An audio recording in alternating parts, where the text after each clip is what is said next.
we all know that our country's journey toward equality is not finished yet. We know it right here in this room.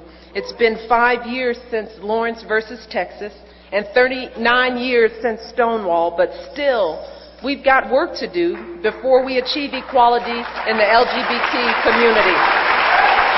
He's also spoken out against the stigma surrounding HIV testing, which is still plaguing so many of our communities, which you all know, a lot of that is due to homophobia. Barack has led by example.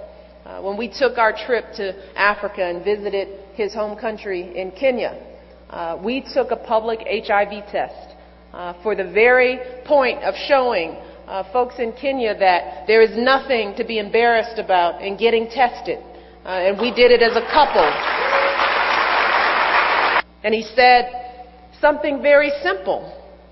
He said, all too often we settle for the world as it is because we think it's the best that we can do, even if when it doesn't reflect our values and aspirations as a nation.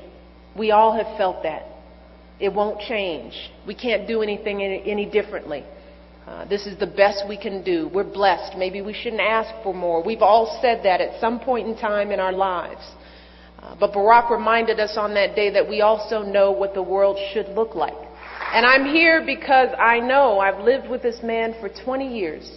And I say this all the time. He has not let me down once. He has spent his entire life trying to build the career based on that struggle to narrow the gaps.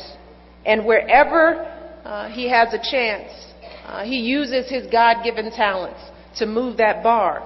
That's what he did all those years ago, working in churches, helping families build better lives. And it's what he did when he turned down a big law firm to become a civil rights attorney all those years ago.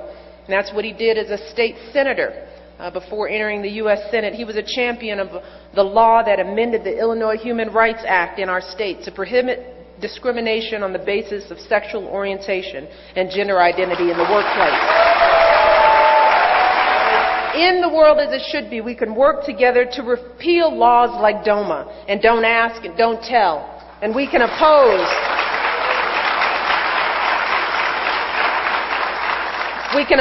divisive constitutional amendments that would strip civil rights and benefits away from LGBT Americans, because discrimination has no place in a nation founded on the promise of equality.